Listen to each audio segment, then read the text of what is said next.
Hi, everyone, and welcome to the show. This is the Let's Talk YouTube station, and I'm Valerie Lorraine, your host of Serious Shenanigans. Beside me over here, I have our producer, Quentin Ford, and we have quite a show ready for you. So, there's been some last minute changes, which is why we popped on just a little bit late. And you're just going to have to watch to find out what that is all about. I don't know. We are just here. That's all there is to it. So we're pretty excited to have this show. This is episode 9, and we are live. And as we know, things happen on lives that we just can't predict. So we're in that little spot, and we are going to do our best to entertain you for the next little while. Quentin, how are you doing tonight? Terrible. Are you? Yeah. What can I do to make it better? I don't know. You might have got our show canceled. I got our show canceled. Yeah, yeah. I've been You might have got trying. you. I'm gonna blame you and say you got our show canceled. You Uh-huh. waited till we got 9 episodes in Mm-hmm. to finally get the show canceled. Right. I don't know why you did this. You sabotaged your own show, I and have given. and what was the purpose of this? Why would you sabotage your own show, Val? Because Tuesday nights have good things on TV. Well, you know what? Tuesday does have good things on TV. What do you I watch on wouldn't know. I Tuesdays? only watch apps. I don't watch Oh, regular you TV. don't watch network TV, or you wait till Uh-uh. it streams. No, I don't have cable. Really? Not I Yeah, haven't for a while. I happen to watch a lot of network TV. I don't really catch a lot of my shows live. I usually catch them on the app or with other devices. You know, so I watch a lot of TV, and I know Tuesday nights is usually I watch on CBS, which I usually watch the FBI International, FBI Most Wanted. I'm a big Dick Wolf fan. Everybody knows Dick Wolf from Law and Order, but he actually has something to do with all the FBI shows on CBS as well as Chicago's, which is Chicago PD, Chicago Fire, Right, and I've the watched other those. I can get those Chicago's. on my app. So. So that's So I why. That's so I why know that you asked. I um told you. so I know you we were supposed to have a show tonight, and unfortunately we had some technical difficulties behind the So scenes. do the intro, and So we'll tell everybody. Do why the. not? They need to know. Do you think they're going to still join us? I hope they do. Because you and I are like we got some. Like, I'm still gonna ask some. I I I I I I'm blaming I. you. I'm gonna ask everybody in the chat. Blood Brother Mike, V Sykes, Anthony Muscat. Yeah, Oh, Henry Muscat. couldn't join.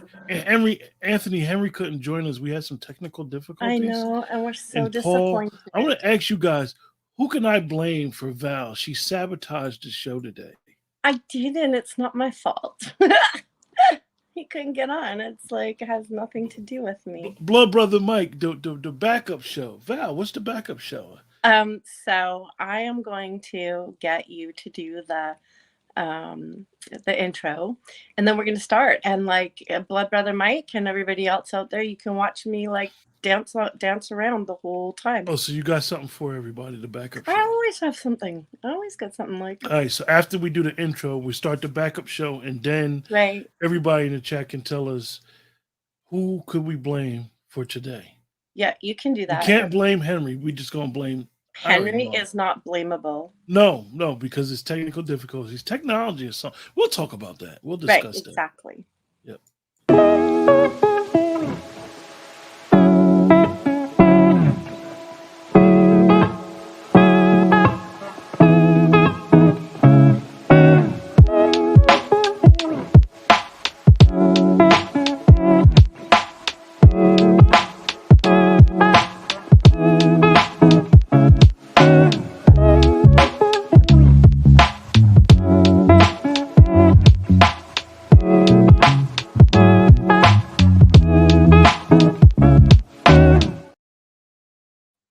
All right. So Welcome Val, everybody. We're so excited a that you're couple here. people have responded. with who we're gonna blame. Oh, my bad. You were about to say welcome everybody, but we had Welcome, already everybody. we were already on, right? So how we We welcome were, them but I again? can still welcome them. It's fun. Okay. Who did they say that I should blame? Okay, we're gonna go through it. Okay, Blood brother Mike. It's Val's long hair that caused him not to come on. Come in. probably Tangles. I watched it today, though. What type of dance? And you know what's funny, blood brother Mike? The running joke is usually I mess with Val right before the show about her hair. Um, So usually when you guys come on, she's usually talking to me, and then I'll just hit the broadcast live, and so she's in the middle of he conversation. does. He V does that. Sykes said we are blaming technology. Yeah, definitely See? technology. Technology. It has nothing to do with me. Blood brother Mike said, "Love that guitar." The blame game. Love the players. Right? I Blood know. brother Mike Like, said, "No one in. I don't see no one in chat." Blood brother Mike. The reason why you don't see no one in the chat because this show is streamed to two different channels.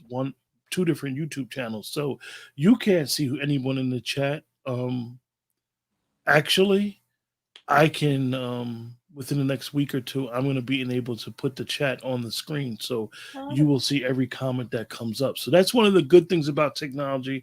It's always moving. People are creating every day, thinking of new ways to make it better for us human beings. we love And that. All right, so let me move on to plan B. So you oh, are my plan B. So let's just I'm gonna question you.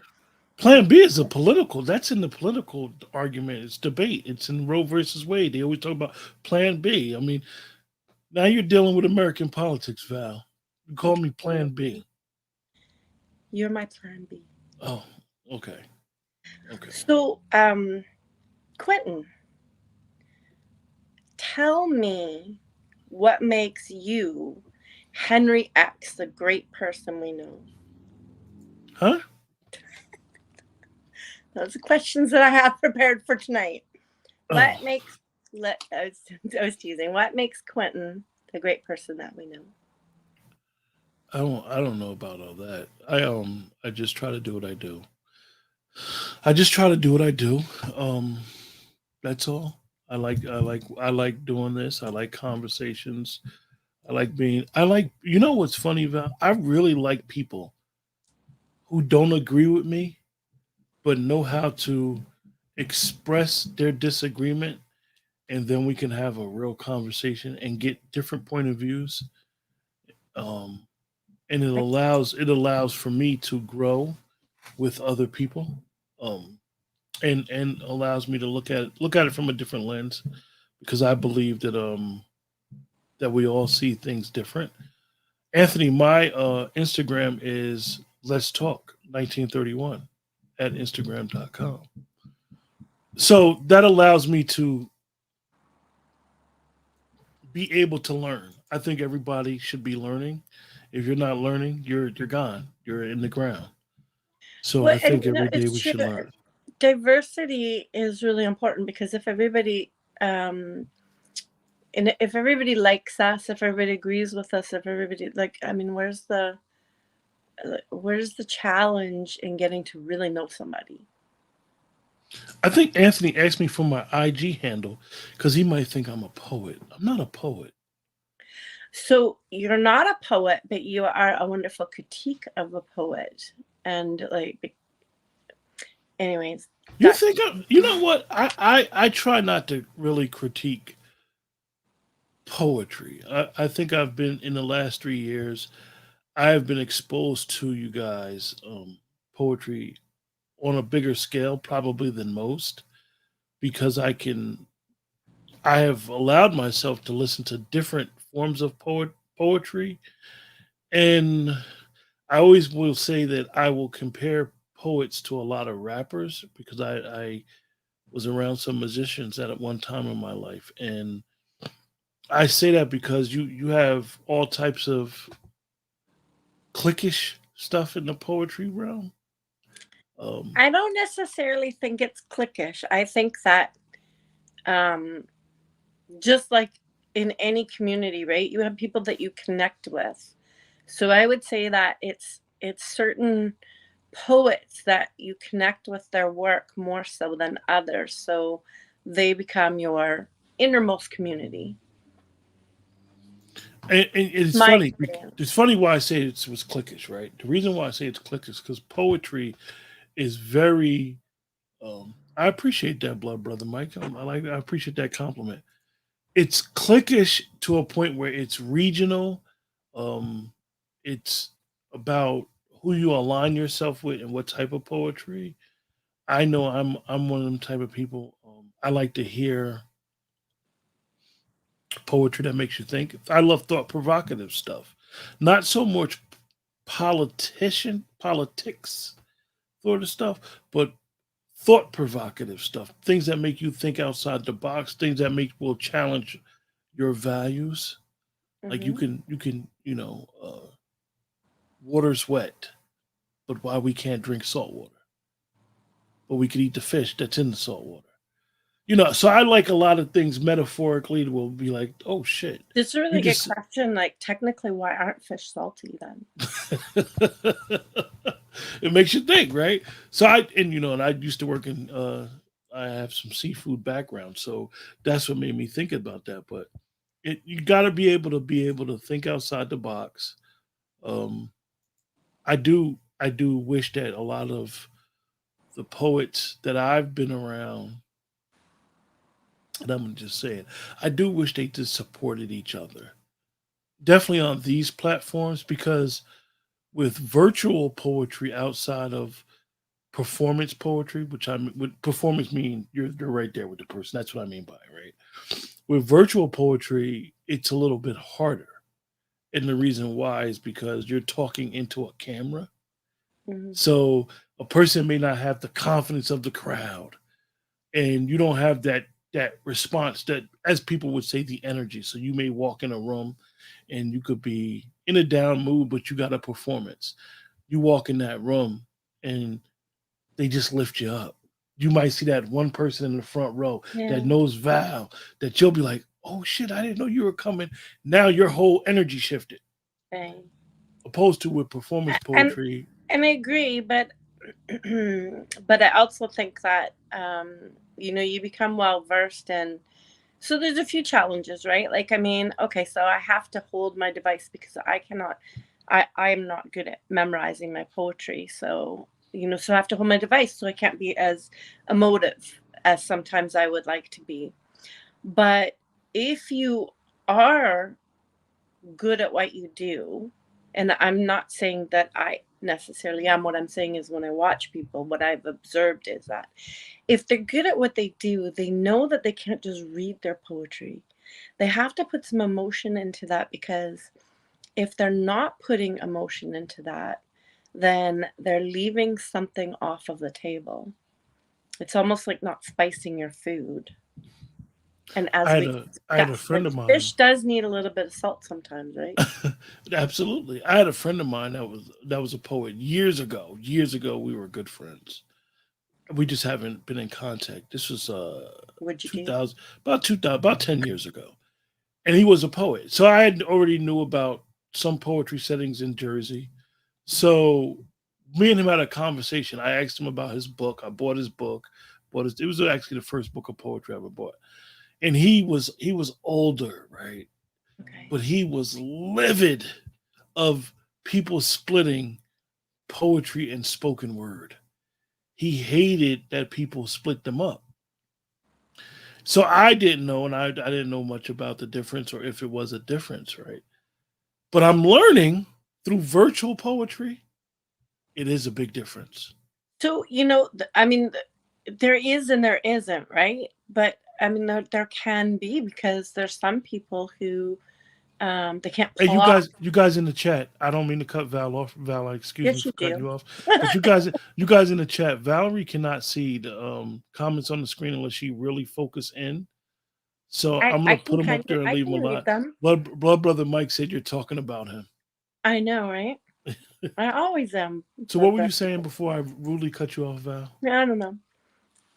So I was saying how my friend was saying he was vivid about being upset about the difference between So poetry and spoken word, and I said I can understand the difference now. So yes, there are some people who There's can our guest. There he is. He's in the that he can comments. get into the comments. He can get into the Um, comments, but can't get into the show. Technology's a mother. yeah, right. Isn't that the truth? I'm so disappointed because I'm going to talk about Henry for a bit because um, when I first came on Instagram, Henry X was one of the first people who reached out and asked me if he could interview me, and I was like over the moon. Um, and Henry and I have had some very, very good conversations. And if you want to talk about somebody who has a very good way with words, um, he thinks a lot, and he is an excellent conversationalist. So, I really had some very, very good conversations with Henry, and I was so looking forward to this interview because I have over the years been interviewed by Henry, I'm going to say 4 or 5 times. And Okay. so I was really looking forward to the fact where I could turn the tables and interview Henry. I was really ecstatic about it. But I must say, in all honesty, I was a little bit nervous about the shenanigans because it's not that Henry and I haven't had some laughs together. It's just that like our laughs are just very natural through conversation. They're not necessarily, we've never really like just R and I, we're all about shenanigans. Like we're So having conversations and like we're busting each other, right? So but there was some really great questions that I had, and I'm gonna save them because I think what I'm gonna do is I'm gonna grab Henry and I'm gonna go onto my other IG page, which is Origin of Thought, and I'm gonna interview him there because it really means a lot to me to be able to turn around and interview somebody who has, in some ways, been a mentor to me. He proofread one of my books. He did an intro to one of my books. Let's see, and it's just a very kind and generous soul, and not only just to me. Like I really need to people to understand that this interview meant a lot to me because Henry is so you weren't going to let me talk about Henry before the show. no. I know you wanted to, but I Why was like, not? I, no, I have to talk about Henry. I know we do it about every guest, but Henry is just like he has done things for certain people in this community just by offering them an opportunity to be on his show and lifting them in that way. And Henry said he's with all the shenanigans. So we could, Henry, oh, honestly, trust me, I honestly, had some good things, but I'm honestly, saving Henry, it. I'm saving it. that I'm gonna do it. you're gonna Val's gonna interview you, Henry, right? I On am. I'm gonna do IG. it on IG so that we don't have the technical And problems that and trust me, it's gonna be some shenanigans over there, but we could do a little there shenanigans is. with Henry now. So Val, Yeah. I noticed that Henry's an author. I do a little Henry is an author of multiple books, and he's also a mentor. He's always pushing people to become authors themselves. If people are like, oh, I don't know. He's like, why don't you know? Like, just do it. Um, so yes, he has. I think he has 6 books now. To be honest, mm. and I Does he I keep them? hate that I only Does he think keep them? Does he keep them at his house? Because he I don't does. have one. I don't know about Henry. Why you guys just tell me about Henry? Gifted's in the comments. Why Gifted? Why you never mention Henry to me? Yeah, I'm putting everybody on He's blast. putting Blood brother everybody Mike, like blood brother Mike. You know Henry, and you didn't tell me yeah, about Henry.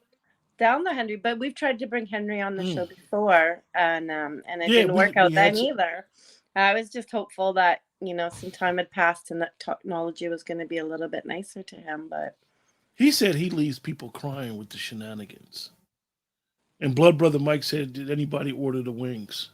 I've never seen Henry do that. But I'm going to trust that he's So he's a 6-time author, and so Val, yeah. why you never told me about his book, or 6 or the other 5? Can I blame Well, you?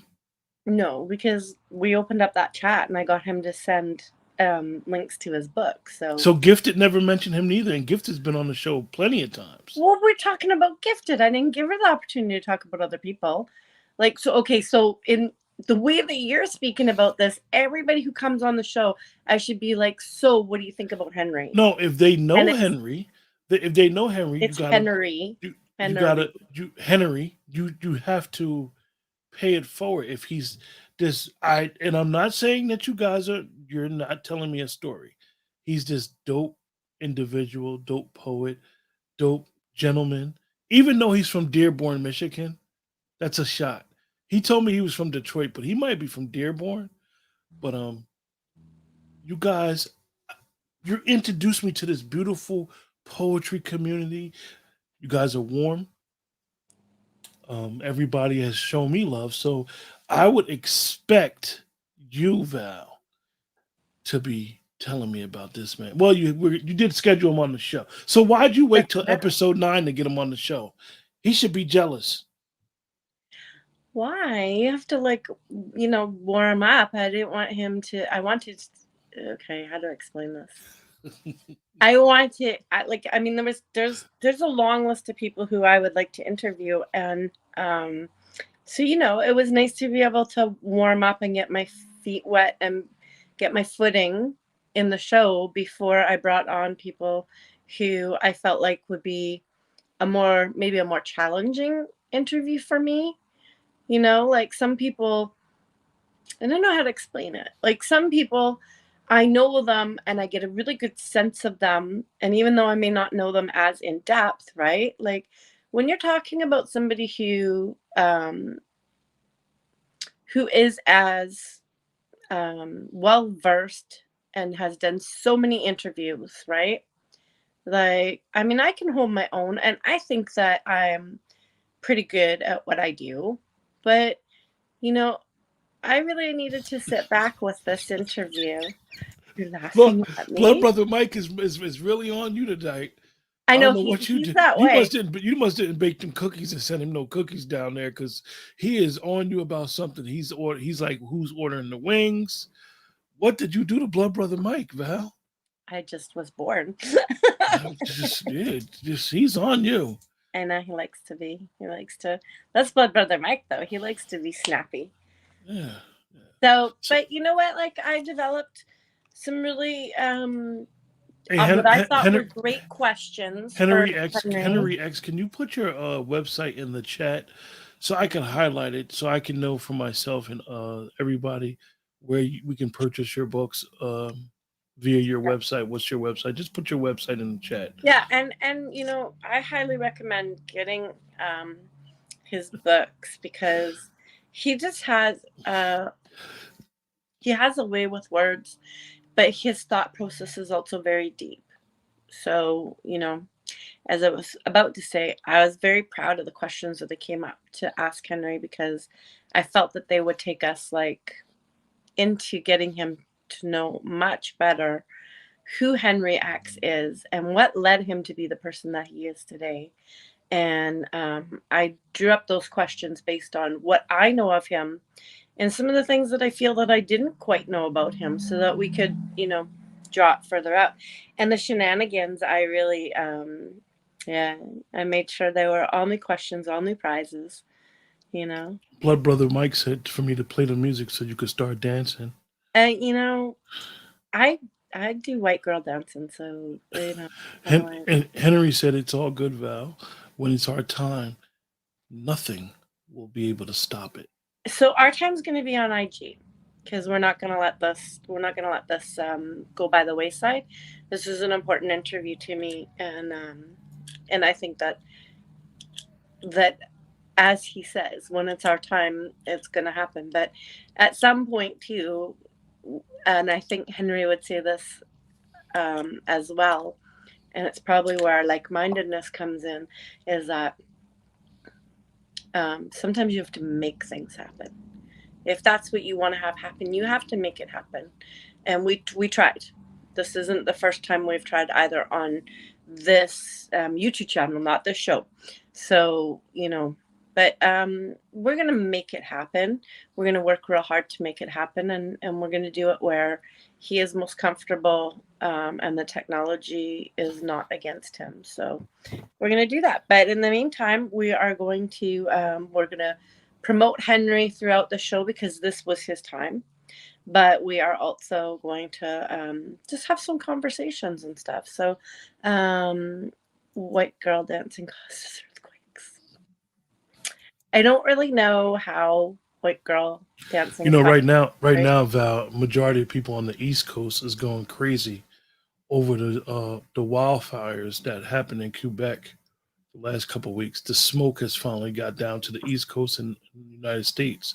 So everybody's going crazy, talking about it's smoky, it's hazy, like they never dealt with wildfires before. So So everybody, in, everybody's in a panic. in Ontario, like back there in Quebec and all that, they would have those things happen, and I think that it's actually relatively not quite as common as it is when it happens in BC because um, we have wildfires almost every year, and some years are worse than others. But we usually get them in about August when it gets like really scorching hot up in what we call it the interior, right? So it's the mountains, and people more living up there. It gets scorching hot, so it doesn't take much to start a fire, and it gets really hazy. It gets apocalyptic looking around here. The sun goes kind of this red color Hmm. behind the haze, and it's very gray and dark, and sometimes you can even see the ash fall. It looks like snow, and it ruins my ability to suntan, so Yeah, I'm not a fan. you got people talking about air quality. Well, and you know what? And that is a very rough thing because then there's the people who have asthma, people who have COPD, older people, especially younger children. They're all told like stay inside, don't go out because the air quality is so poor that it is going to affect your lungs. So, those are concerns. And who wants to stay inside in the summertime? Yeah. But yeah, it kind of sucks. So I'm very sorry for those people in Quebec and all those people that are feeling it um, in the states there that it's blowing down from. But guess what? Basically, it's life, and you know, fire and brimstone happens sometimes right here on Earth. So let me ask you, Val. What do you like about doing shows on IG opposed to what? Give us the pros and cons of doing shows on IG and doing Okay. them on other platforms.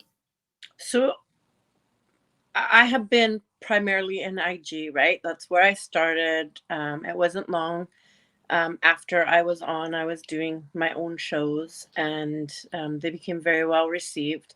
Um, I love, I love the fact that you get a little sample of somebody's poetry and that they're excited to come on. And um, I love that a lot of times people will come to me first. Now, I'm not saying that I'm not the only person this happens to, but what I'm saying is people in the community they've always sent DMs to be read.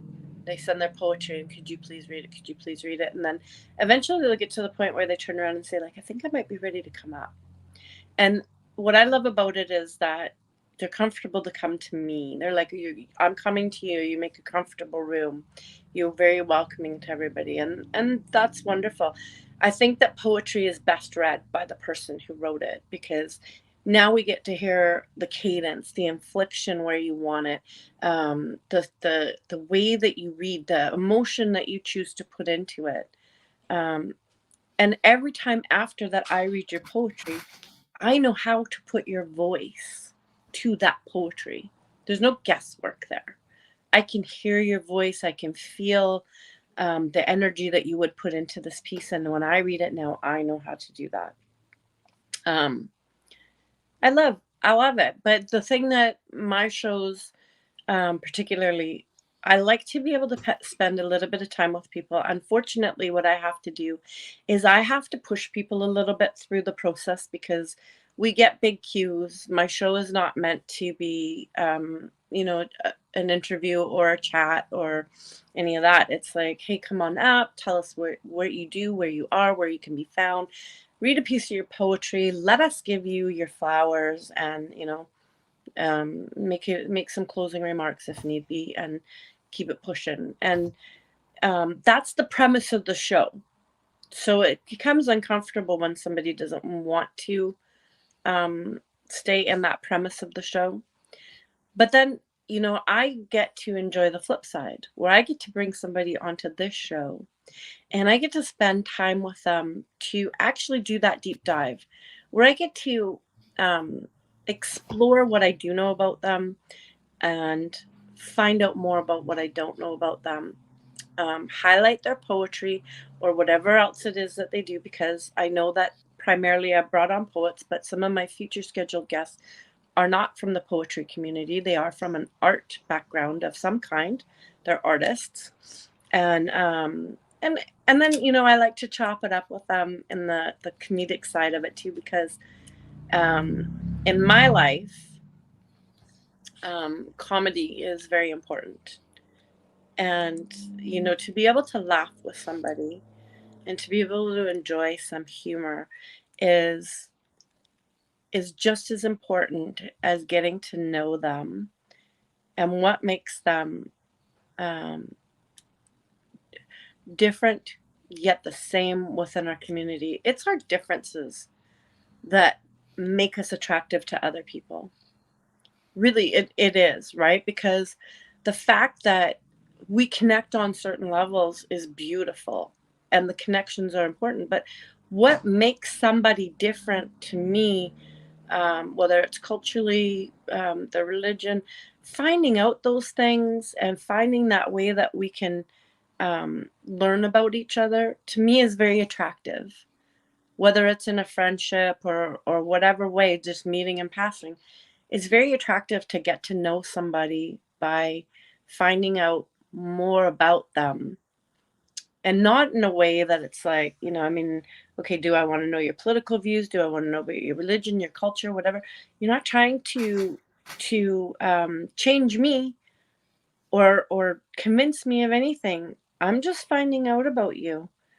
And Do that you is think when you let your guard down so that you can be um, part of somebody else's life. I'm going to ask you as an artist and as a host of, you got 3 shows, right? I Yeah. think it's 3 shows. 3 shows. Well, no, 4 shows, including this one, right? Do you think as an artist and a host that a poet can affect change individually and as a collective? Yes, I do. And I will let you know. Erica, she is the wild. So recently, Erica was doing um, a fundraiser. She was doing something with the Children's Miracle Network. And I reached out to her. Erica's a good friend of mine. And I reached out to her and I said, Erica, I said, I really want to be able to help you more. So I said, why don't we do a show, and why don't we offer everybody to come on, um, and they can make a donation to do their poetry. And so, the organization was set up really nicely because we never had to ask or manage or deal with the money ourselves. We could send a link and they could deal with that. And that was why I did that, because I didn't want any questions or responsibilities about money.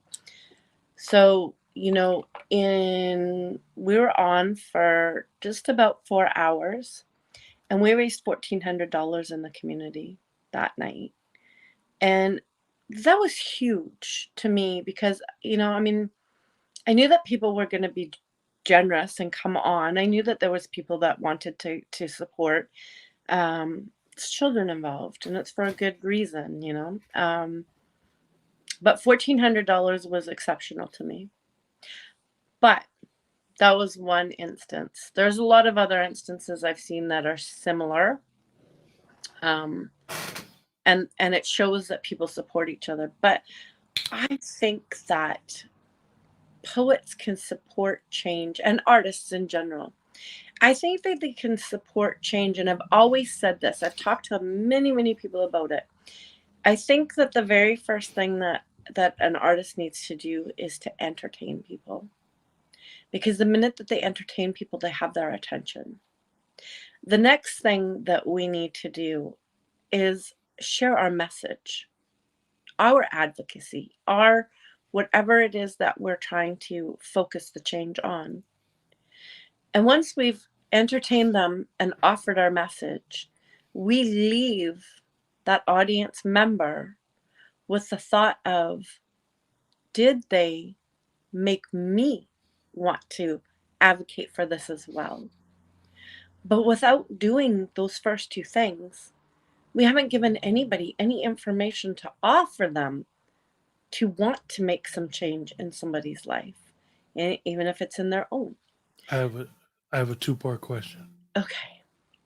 I'm going to ask you the first part, which you'll be able to answer very. But the second part, I won't be able to. That okay? No, the second part. The second part may.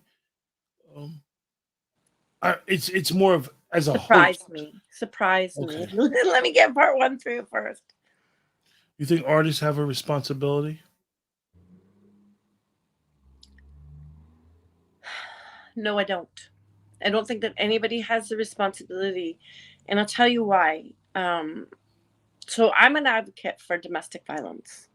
I'm an advocate for domestic violence because I suffered it. Um, I did not have a responsibility to deal with that until I was ready to. And I didn't even know if I was going to be ready to. There was a lot of fear involved in that. But I had to come to that place where I was ready to do it. And if somebody would have pushed me before, it would have disrupted my healing. It would have probably affected me emotionally where I wasn't ready to do it. It probably would have been counterproductive.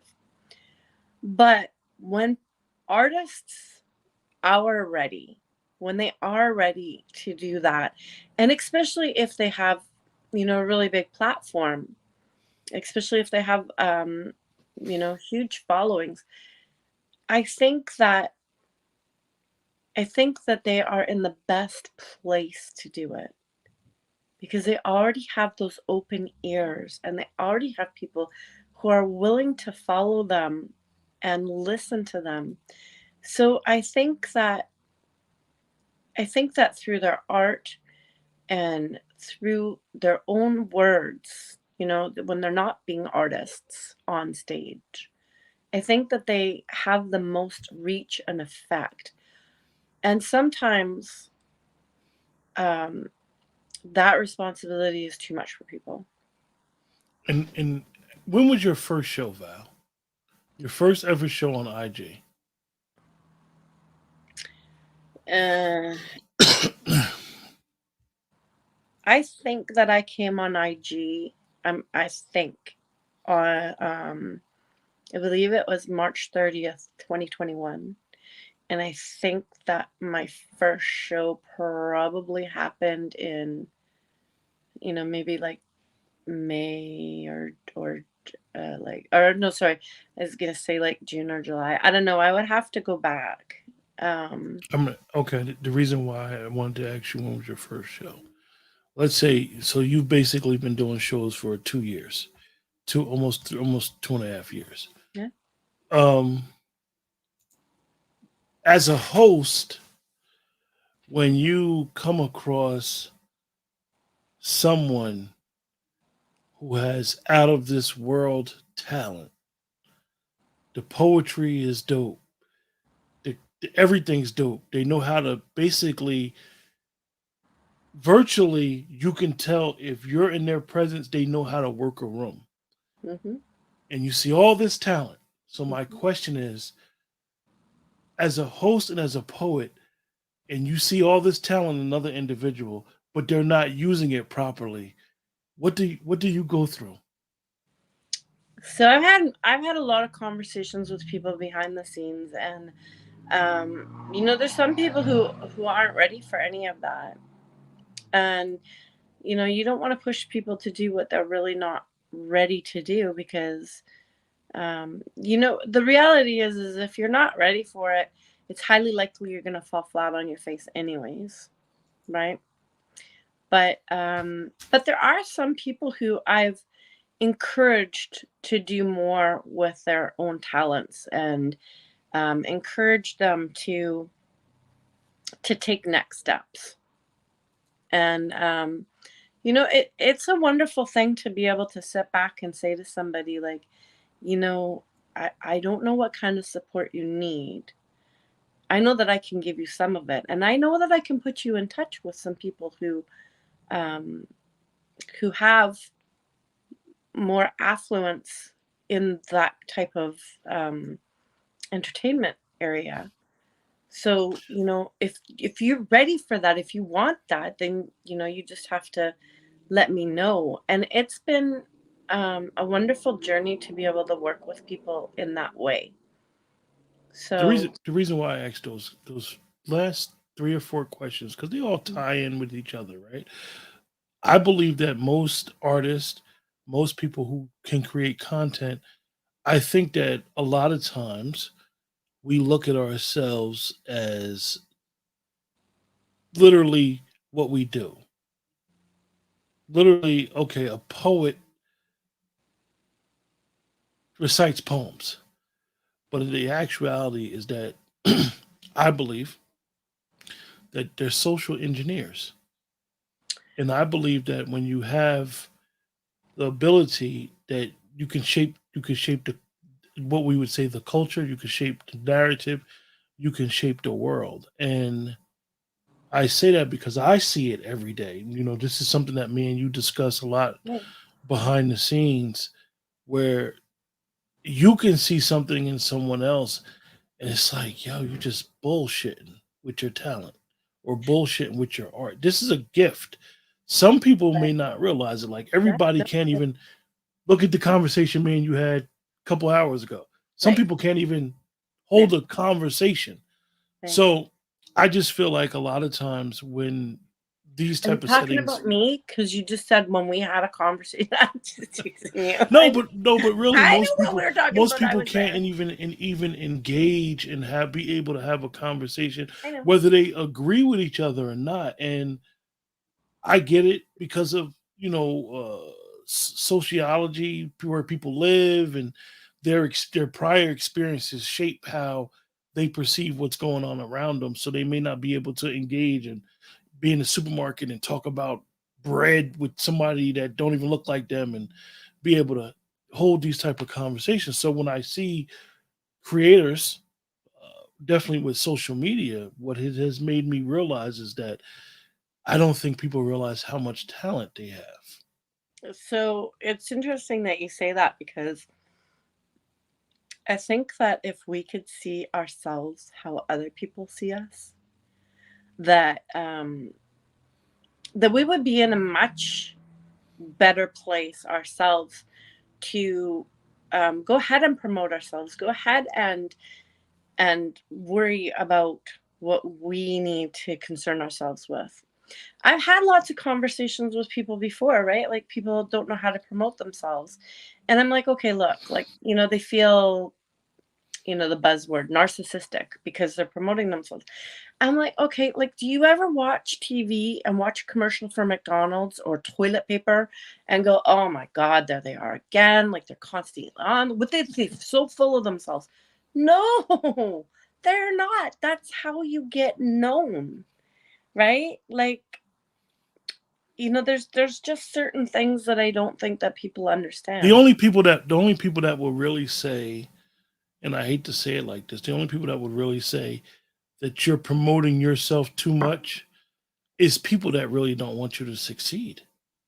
But people that want you to succeed, they're going to be like, oh, there's Val again. Oh, like me, for example, right? Our time difference. Right. Sometimes I turn my ringer off, or I don't never turn my phones off. So I'll get the alert.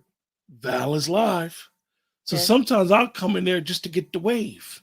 Right. Come in Yeah. there, get the wave, or I'll turn it up and I'll fall asleep during some of your shows. I know, because So for it's me, never so for boring. Why me, are you falling so for asleep? me, with you dealing with IG, it's good because it informs people, and I don't like the way to use the word followers.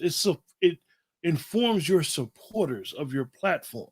So yeah, and I call it a community because they don't Yeah, like that either, right? Followers, like, friends, like they do on the other flip side of the channel. But I like to call it community because technically we are a community, right? You build your community, you build it for people who you appreciate their art, right? And they don't always follow you back. But that doesn't, you don't need to have that reciprocation in order to build your community. They might not know of you. You might have seen them in a live and you appreciated their art. So you made them part of your community, but they don't know of you. So they didn't mm, have the opportunity to reciprocate. I mean, there are a whole lot of people who I would have liked to reciprocate it to as well, but IG caps you at 7,500 people. That's it. You could have as many people become part of your community by following you. It can go on and on into the millions. But as far as you building your community by following other people, you can only have 7,500 people. yeah, So and then you're behind the scenes, I guess, or what we'd say behind the scenes. We know how that algorithm game goes, and it's like when you're on different platforms, you got to play the game. You got to play the game. Now, I know your you do. situation with TikTok, so Oh, look, TikTok. even that So much. you can't access your TikTok account, but I you want got to my play the TikTok back. even though, and I always try to understand my relationship with Facebook. Mhm. You have My to. relationship with Facebook is crazy, and the reason why is because Facebook will flag me to Right. lower my content on my feed. They'll do whatever, and they'll come a year, 2 years after. And But the they will tell Facebook me, algorithm, which is Meta, is right. totally opposite than the Yeah. IG Yeah. algorithm. Yeah. And They focus on different things. and like when I asked you the question about IG, IG literally, and I know we can get on the IG through a desktop now, but IG stability, what has made IG great is it's built for mobile. It's Correct. built for, and that was the difference, you guys that are in the chat. That was the difference between being able to bring Henry in. It's easier for access if you're on mobile to Mhm. get on IG than to come through, I use StreamYard to come on a third party service. So, as a content creator or a social engineer or poet or rapper or any, you have to navigate these platforms different and Mhm. try to That tap you do. into their algorithm different. And what I always try to say, what I'm learning now is it's really called feed the algorithm. The algorithm is hungry for your content, and So you got to feed it what it wants. right, and I'll tell you a couple little things that people don't know. Like we might as well give out some fun stuff while we're here doing this. So, did you know that one of the algorithm tricks in IG is you need to like your own content?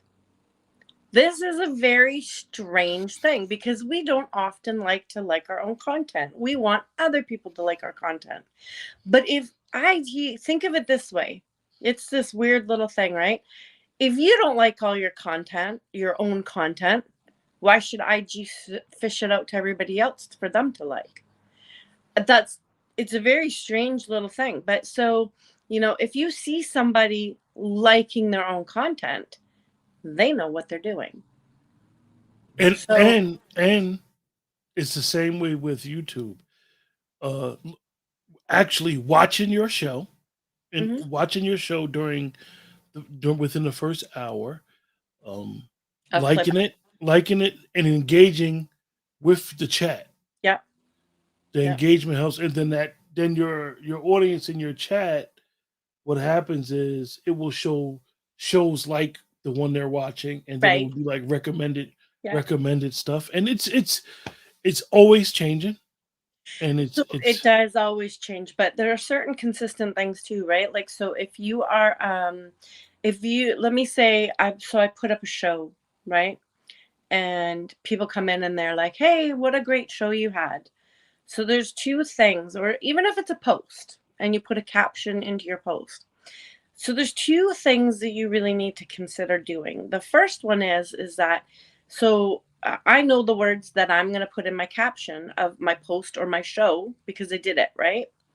So if you are responding to a a post, somebody's post, use some of the verbiage that is in that post.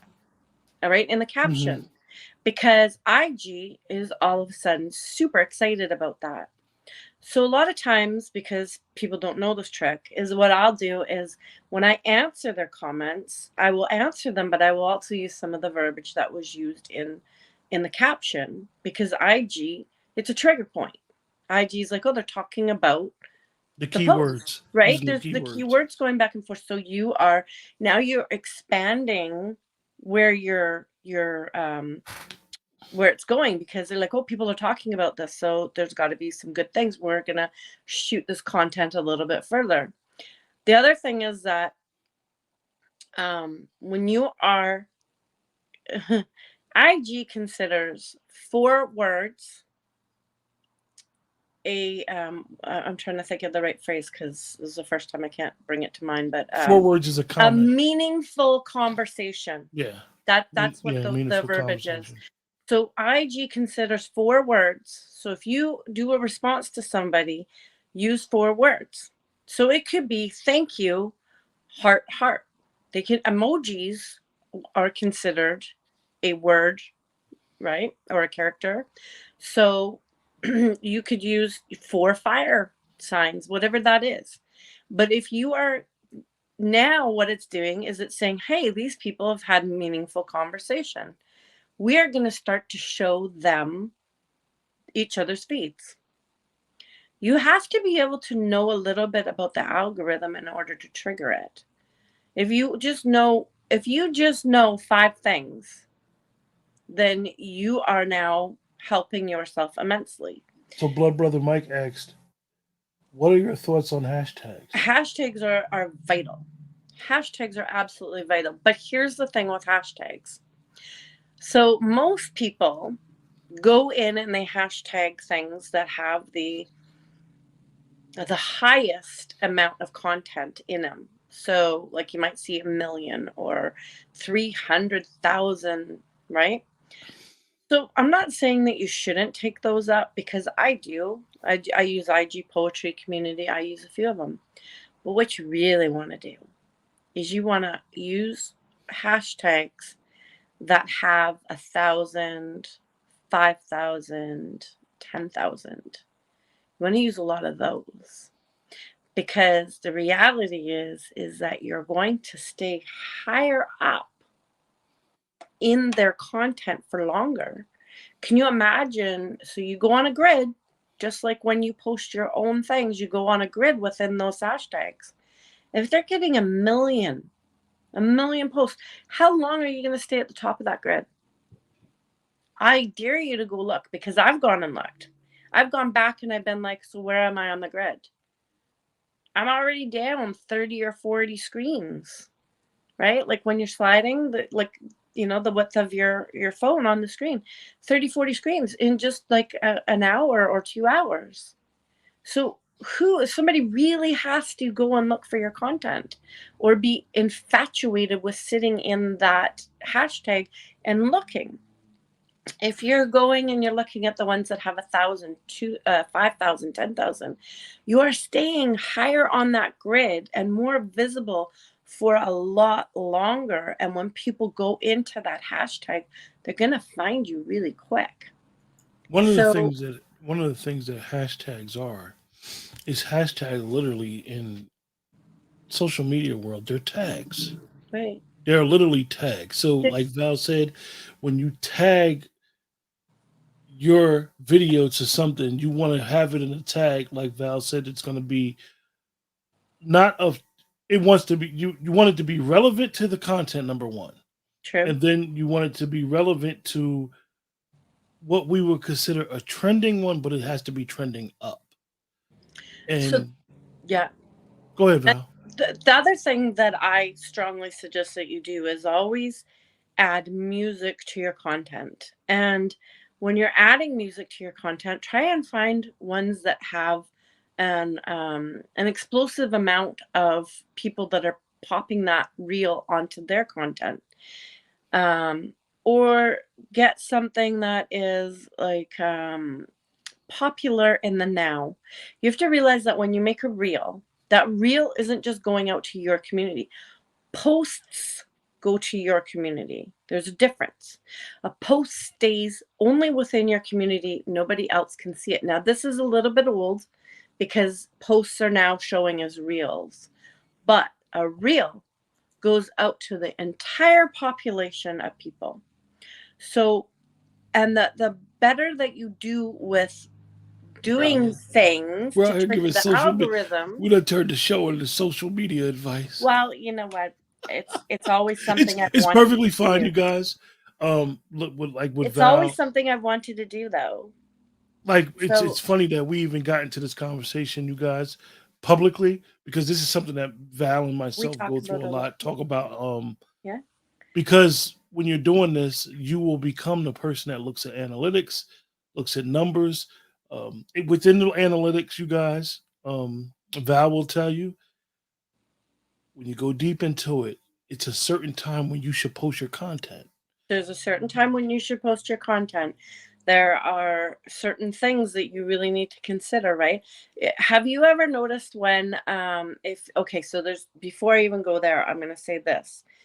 If you do not have a certain type um, of account with IG, you are doing yourself a disservice straight off the bat. Right, like I'm just telling you.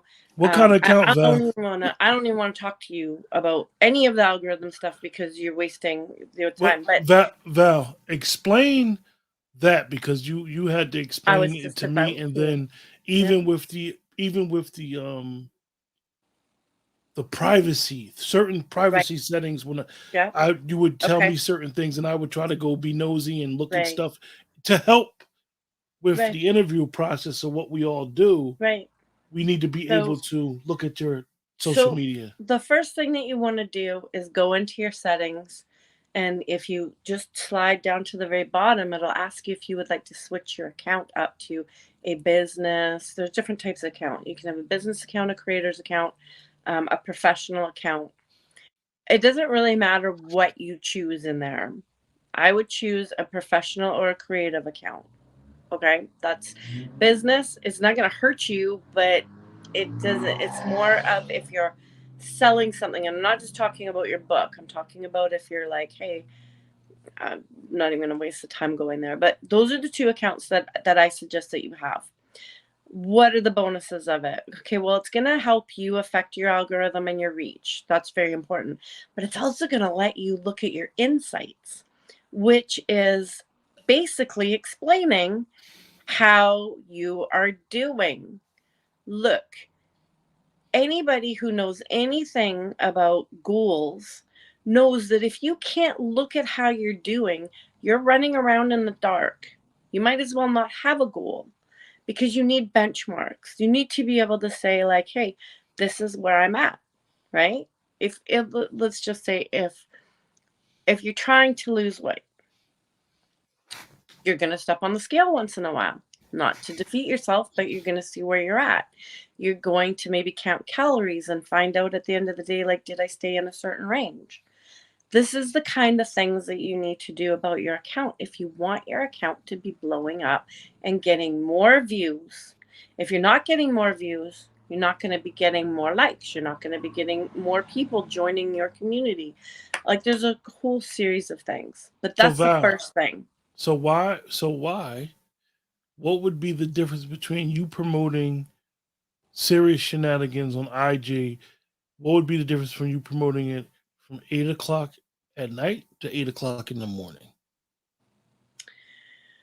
So, so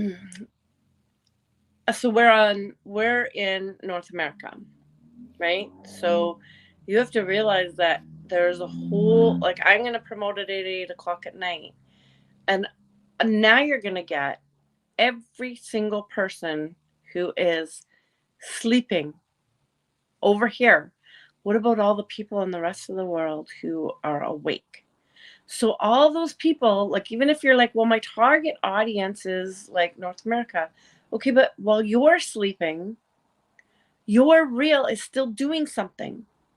It is still working all the way through the nighttime. If you promote it at 8 o'clock in the morning, first off, everybody in North America, the majority of people have gone to work, and everybody on the other side of the world is sleeping. So you want to promote it at nighttime. Let's say that you're like, hey, you know what? Like, I just don't have the nighttime to do it. If you notice, if you're paying any attention, right? If you're promoting a show, like say I'm promoting this show, I'm putting it on 2 days ahead. Why? Because that reel has time to trickle through so many pieces of people and get through all those feeds. It might be highly likely that you are not going to see that on your grid for 24 to 48 If, hours. if I'm not in direct with your algorithm, I Right? definitely want to see it. Right? But you want to be able to look and see. So there's certain things, like, have you ever seen if you post a reel and you have that account where you can see that those kinds of insights, right? So when I post an account, when I post a reel, it will give you at the end of you posting, it'll say, hey, you've unlocked these achievements. So I don't know if you all realize the more achievements that you unlock, the more algorithms you are triggering. So you really, really want to take advantage of all those different um, achievements that you can unlock. So when you post your reel, you want to be adding trending music. Okay, you can tell trending music by something that's just brand new released or how many reels it's been associated with, which it will tell you on there. So do that. The other thing that you can do is add a poll. A lot of times, if you've seen mine, I just say, like, so I'm doing a show. I'm like, hey, I know Henry X. That was on the last one. It's just a poll. It doesn't mean that you have to put anything, like, so um in depth that somebody's like, oh, I don't know what 391 times 84 is. Like, Let me ask you, and I'm glad that we were able to discuss this because I think that when you're doing this for a while and you really like and enjoy what you do, mhm. you always want to pay it forward and let people know not to make certain mistakes that you made and don't overcomplicate things and You make it don't seem. need to over. Give me one thing that you did that you were like, why the hell did I do that? It was counterproductive to promoting and marketing your brand. Why the hell did I do that? I don't know. You know what? There's a lot of experimenting going on. There's a lot of, like, I mean, especially in the beginning. I think I think that when I started catching on about, like, how you can really trigger things, I was like, well, why the hell didn't I understand this before? Even though, like, I mean, I research stuff, right? It's my background, right? So where it came out of the corporate world, I need to understand what I'm doing in order to do it, because I don't, I mean, if I'm going to the effort and I'm spending all this time doing it, it better be worth my time, I'm gonna right? I'm gonna tell you, right? I'm gonna say to you something, and you're gonna know exactly why I asked the question. So when you guys in the chat, so we realized that Henry X, the technical difficulties, right? This has been a pet peeve of mine prior, a couple years ago when I first started out. This type of situation, when we come across technical difficulties, as a perfectionist, you want things to go well. You want things to go right because when you had that bomb show, and you feel good about yourself. You don't worry about how many people seen it. You just feel great. You're on a like a cloud nine energy. Yeah. So me and Valerie, you guys in the chat, me and Valerie are deciding what we're gonna do.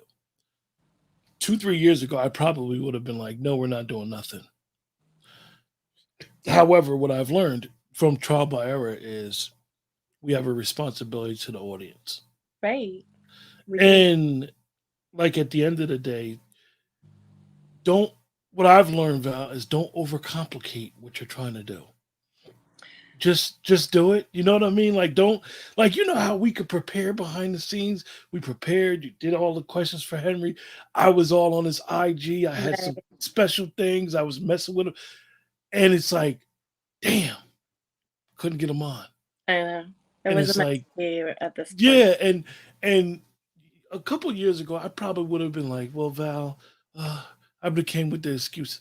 I'm a little tired. Yeah, We yeah, might as well just put the cancellation out there and we'll try again. yeah. And instead, what I've learned doing this is like brother Mike said, is the show must go on. You must continue to um, do what you do best and try to do the best at it. Don't overcomplicate, don't overthink, and just try to just push and push and really try. So, you guys, for me, in the last year or so, since I've known Val, not as long as some of you guys, I can talk to Val as a host of a different platform. So I can get a lot of insight on what I do, and we come together, and I know a lot of the ups and downs that she goes through. And I know one thing about Val, you guys, she enjoy. I think she might enjoy hosting more than she like might reciting poetry because I think she gets a different feeling with being able to help. I remember about 6 months ago, and I'm putting you on blast now, Val. She Wonderful. was so overwhelmed, and when she told me all the things that she was doing, I was like, "Damn, you're not doing nothing for yourself." So it's a pleasure in being able to um, serve, being able to help others, being able to help others create their dream, and being able to host other people so they It can come on a platform. it really is, like well, and so I mean, I've said it before, right? But um I had a career with definitely one company. The other company that I was most recently with, I did do some of it, but I had a career doing training, and I was a high level trainer. So I got to the point where I actually trained people how to be trainers as well. And I really got a lot of joy out of that. And it wasn't because I had knowledge and I was giving it, it was because I like to see people succeed. And what I really like to see is people succeed and become independent in their success, and I think that that takes a very special individual to accept the information and be able to work through it. But it also takes a very special way to train those people to become successful on their own. You give them the tools and they become that critical thinker, and are able to manipulate any information they get to become malleable in other people's hands so that they can become successful. And in that, that requires somebody who's willing to take their ego out of the way. Your success doesn't bother me. If you're more successful than me, that doesn't bother me, because the goal in life is for us to all be successful in whatever it is that we are gifted to do. So if We're gonna my, we're gonna bring the change that's gonna make YouTube and Instagram marry each other I know, right? They need to. quickly, quickly. No. So let me I don't know. I don't I know, don't know. Val. I didn't know you were going to interview me. I thought I was going to interview you. I didn't know we were doing an interview. I just thought we were just going to talk. I mean, we had Blood Brother Mike in the chat, and he provided us with enough. I I don't know. know if he ever got those wings that he was asking for. I wonder, does he like lemon pepper wings, mild, blue cheese, ranch? What type of sauce does he like? I know that Buffalo Wild Wings sells burgers now. I do know that. Um, you know, so I'm eating meat right now, but I've been a vegetarian for a lot of years. But even when I was a vegetarian, I would cook meat for other people who liked it. I mean, it So doesn't. Blood Brother Mike said we had a healthy conversation. How can we have a healthy conversation, Val? And I've been drinking water, like I always drink during I'm shows, right? drinking water. And most people don't know what's in this cup. I've been drinking out of a cup for years. Do you Most drink people don't gin? know it's coffee. I always drink coffee with water. It's weird. That is So he kind of. said we're having a healthy conversation. He said all those things you said about wings. Yes. So he likes them all. He likes with I was blue just gonna cheese, say, like, ranch. I really like wings, and when I am not eating meat, I will actually make cauliflower wings. I don't care what you think about that; they're delicious because I like wings. But when I'm not eating meat, I need my wings, and they're gonna be cauliflower wings. So, um, yeah. But One of the things that's interesting was when I was a kid, now I want cauliflower wings. I hated chicken wings when I was young. Now I just adore the chicken wing. I think the chicken wing is the best part of the chicken. A lot of people don't care for wings because of the little bones and stuff, right? I noticed when I became vegan, like because people would be concerned, like, well, if I go out for a meal with you, can like, is it gonna bother you if I eat meat? No, I don't give a shit what you do. I don't care what you put in your body. You do you, right? I'm not one of So those, you but don't eat no meat? so I am right now. I'm in this different family situation, and I'm the cook for everybody, and I'm at a point in my life where I'm just a little lazy, so I'm not going to be making 6 people one or 5 people one meal and me a whole different meal. So I'm just eating whatever I make for them. But V Sykes but says he's gonna try the cauliflower wings. oh, let me tell you, cauliflower is such a versatile food. But cauliflower wings are just freaking delicious. I love them. Honest. What's your favorite dish you like to cook? Mm, Now we're in my wheelhouse. I'm the culinary guy.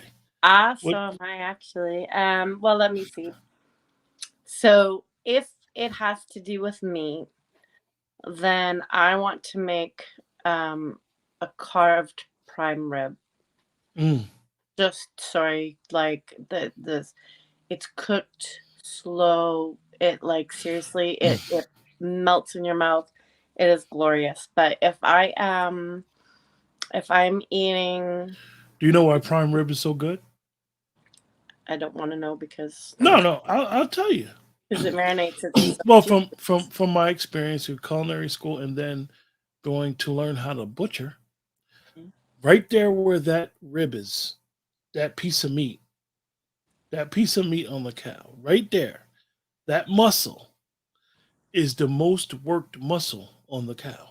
You're probably gonna ruin it for me because I I mean, it's the most worked in a good way. right It's the most worked, so it has a lot of structure to it. texture to it, a lot of flavor. Without you guys that over anybody that ever cooks their meat well done around me, we got a problem. We got a problem. Yeah. So it's the portion of that cow, and this is why most people always say you know, they want the what they call it. Well, we call it the best of both worlds, but most people call it the porterhouse steak, where it has the prime rib with the New York strip, and it's two pieces of meat, and actually they taste T-bone. different. That bone, if you eat porterhouse, you eat a piece of that prime rib, that little piece of meat, and you eat some of the New York strip, the meat is going to taste different. I will guarantee it because of the bone and the way that the animal is. So if I was eating vegetarian, then Somebody's gonna because be I in the can't talk somebody, about somebody's gonna be in the, butchering somebody's gonna be animals. in comments and be like, "Man, you had me cook a porterhouse. It all tastes the same." I No, no, no, can't no. I can't I can't talk about butchering animals. But anyways, if I was eating vegetarian, then I would be making a coconut curry, a coconut curry with mango meal, which would include like at the base instead of meat, it would be cauliflower with onions and roasted garlic and freaking delicious. And I gotta tell you that everybody who is not vegan or vegetarian, when I make that meal, I'm like, man, you guys understand that this is for me, right? Like you can have some, Yeah. but they're going back for So more. so so name give me three, Val, because you're a vegetarian. Not I'm not gonna call you a vegetarian. I'll just say somebody that chooses not to eat meat. Yeah, okay. Name three what? Give me your top three vegetables. Cauliflower, what else? Oh, there's got to be cauliflower in the house. There has to be broccoli and zucchini. Broccoli has more protein than meat in it. So, Difference between a vegetable and a fruit. difference between a vegetable and a fruit. Um, you know, um, ketchup is not a fruit. It's not a vegetable. Someone said, Val, you're part Jamaican. I'm part Jamaican. No, Yeah. I'm not part Jamaican. I'm So difference not. between a vegetable and a fruit. You guys in the chat, if you guys were American, you guys know what you were taught in elementary school between the difference between a vegetable and a fruit. What's the difference? But so they talk about it having like, a fruit is going to have like all the seeds, right? But it doesn't make sense because tomatoes have lots of seeds in it, like Tomatoes are cucumbers. both. Right. So I've heard that, but zucchinis, think about zucchinis and squashes and cucumbers. That's another thing. There's got to be lots of cucumbers in my house. We go through so many cucumbers. We just put in a garden. And yeah, I was like, man, we need like a whole ton of, there's got to be bell peppers in the house. There's got to be onions. Like, yeah, it's so expensive. But like my go-to, like always, is Greek salad. Mm. Gotta love a Greek salad. And I make my own dressing. Yeah. Now let me ask you something. Do you Yeah. like your vegetables? You guys just don't mind me and Val. We're just having a very interesting conversation. We were just talking about social media and when to post, and now we done got to food. Now we got to food. Messing around with Blood Brother Mike, who appreciate you for joining us, and I know you had to leave, Blood Brother Mike. So let me ask you, Val, because we're still on food. Okay. When you make a salad, do you put it back in the refrigerator or do you leave it at room temperature? So it all depends when I'm gonna eat it next. But if I'm gonna eat it, I got a story for you. If I'm gonna eat a salad, I'm gonna pull it out and it's gonna sit on the counter for a good hour. I don't like cold food like that. I prefer my food either barely chilled or room temperature. I'm not somebody who's gonna pull like a cucumber out of the fridge and start eating it. I don't like my food cold like that. I don't know why, but whatever. I just adverse to it. I gotta tell you, so my father has dementia, and I would pull food out, and I'd come back in the kitchen ready to eat it. My dad would put it away. I'd be like, "Damn, man, you could tell him, look, I put this out because I'm gonna come back and eat this in an hour. Like, just let it be. You don't need to clean anything up, man. The kitchen's clean. Come back. Do you do It's you away." eat cheese? Oh, I know this is Lordy, Lordy, Lordy. tricky. Not being as most people say immediate. That's why I didn't say you were a vegetarian because I know a So, lot of people that eat cheese that don't eat right. actual meat. So when I'm eating vegan, no, I don't eat cheese. I will make creamy sauces. I use something that it's nicknamed Nooch. It's nutritional yeast. It gives that flavor of cheese and it's healthy for you. But I will also use cashews. If you soak Oh, we lost Val, you guys. me, even though Somebody I have my somebody called her. even though I have my do not disturb on, somebody still try to call through. Oh, here she Um, goes. you use like cashews, you soak them, and then you blend them up, and they turn up to be like a real creamy sauce that kind of, if you put the nooch in, it tastes cheesy. But But now that She makes I'm a not bash. this, She makes a bechamel sauce out of cashews. That's very interesting. And so I could see when you say that, I could see it. it's I could see how delicious. A little that bit of would lemon be. juice. Yeah, yeah. Some oh man. But you know what? When I became vegan, I I just made this choice. So first I went vegetarian, then I was like, I wonder if I could do vegan. And it was just a question to myself, right? I was like, it wasn't a pass or fail. It was like, hey, I'm gonna try it. And if by the end of if by the end of the day I'm like, fuck this, then I'm like, fuck, like it doesn't, there was no win or lose to it. And it didn't bother me. And it felt really good. I felt really good eating like that. But I was not prepared in a world where everybody eats meat and cheese. I was not prepared. I didn't have the thought process. I didn't have the understanding. And as a vegan, you can really eat a lot of junk food because it is technically vegan. So I kind of went through this thing where I was like, I don't know what to eat. So I was not eating healthy, but I was this unhealthy vegan trying to maneuver around. But, it is so amazing how vegans eat and the world of food that gets opened up to you, because a lot of people think like, okay, vegan, you're vegan, so you're just gonna like, you eat salads every day, like every meal you eat. No, no, not at all. Like that's not what happens over I mean, here. I believe that I had an uncle that was a vegetarian Mhm. years ago, and he was very creative. Yeah. Like and, I and remember he used to make these fish fish sausages where he would bread them, and it was straight fish. It was straight. He would use whitings, and I'm like, how the hell? But he was very creative, and he just like I don't eat meat and stuff like that. And so I there's definitely understand. so many things that you can make. Like, do you know that you can make a carrot taste like bacon? Yeah, yeah. I mean, it's incredible what you It can do. the problem I believe with us eating, and I don't want to get our show flagged. The problem is when they mass produce this stuff. Okay, so I have a lot to say about that, and you can tell me to be quiet because I don't want to get our show flagged either. But the reality is, if you were ever told that you need meat 3 times a day, that was by people who want you to support the meat industry. You don't Well, need meat 3 times a day. Even if you say, I'm never going to give up meat, Valerie, I'm not asking you to. Just telling you that your body was not designed to process eating meat 3 times a day. I I always tell people, Val, right, when you talk about meat and being that I know how to cut what we call a third. Mhm. I can cut a half a cow. I can cut into what we would consider as we call it cosmetic cuts, basically cuts enough where you get your food at your table. Right.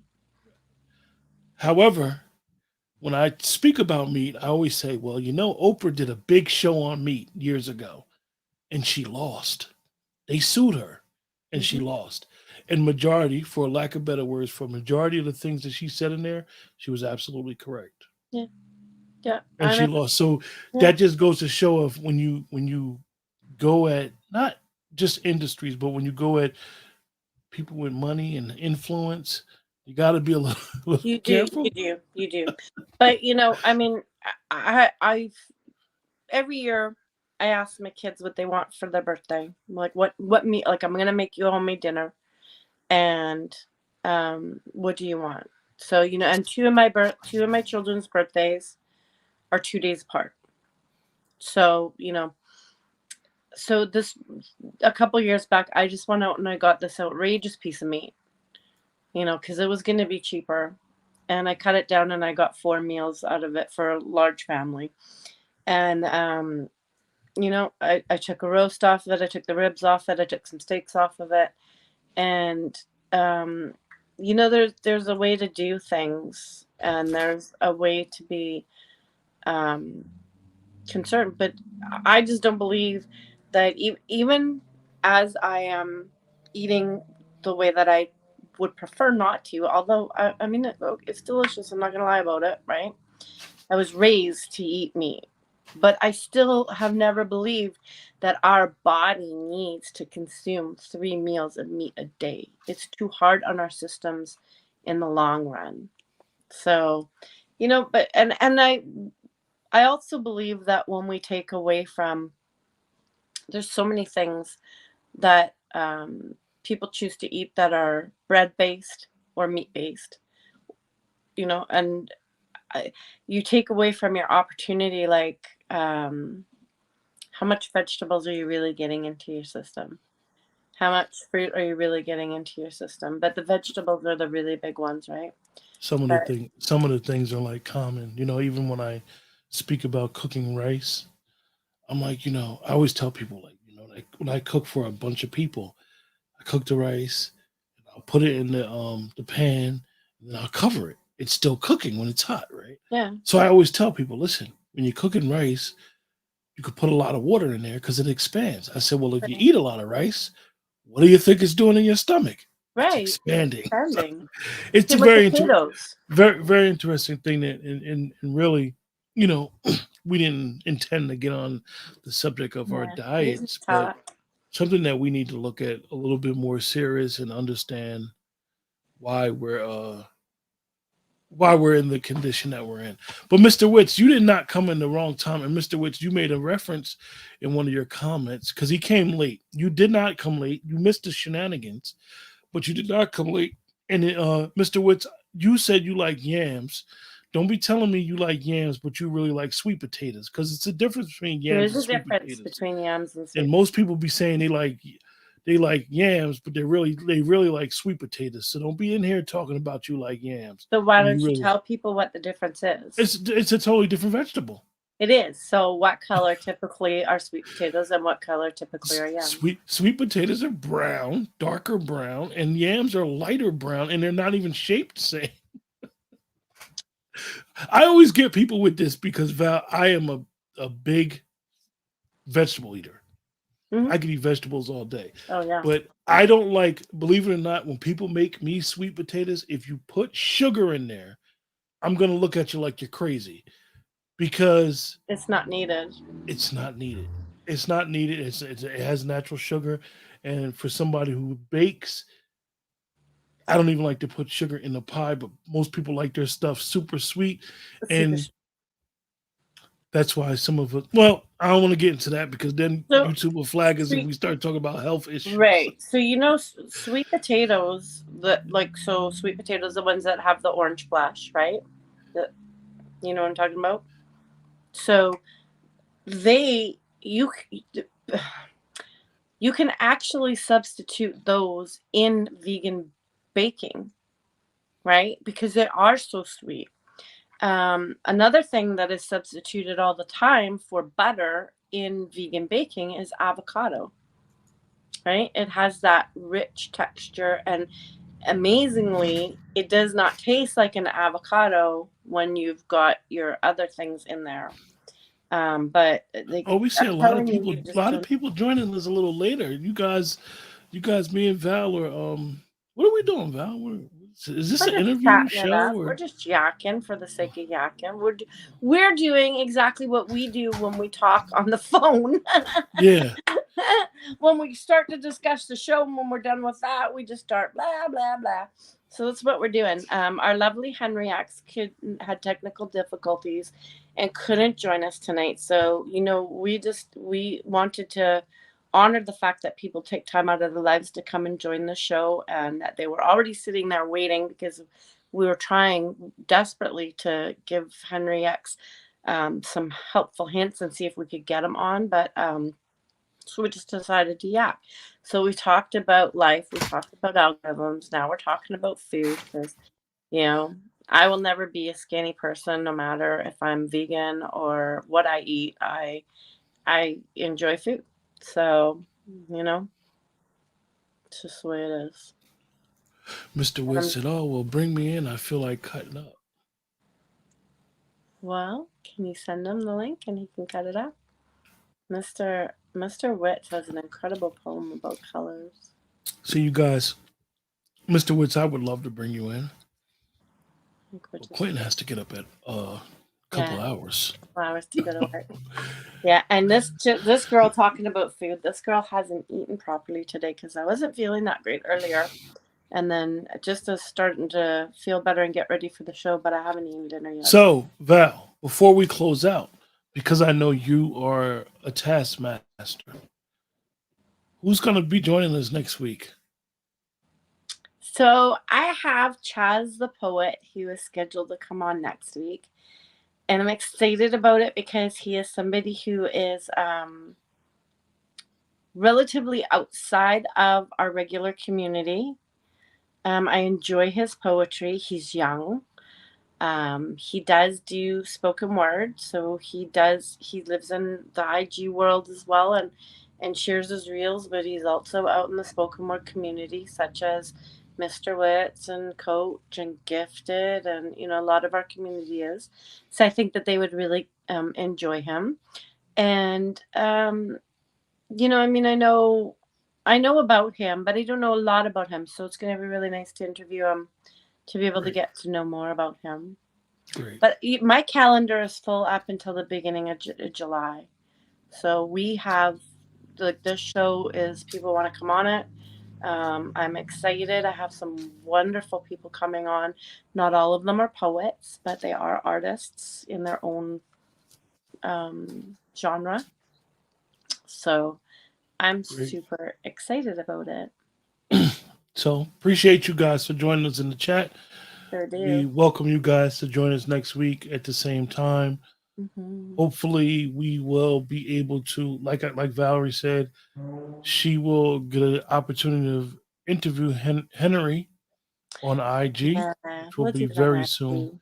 IG. I can't And wait. I've got all it's my questions and my shenanigan bits.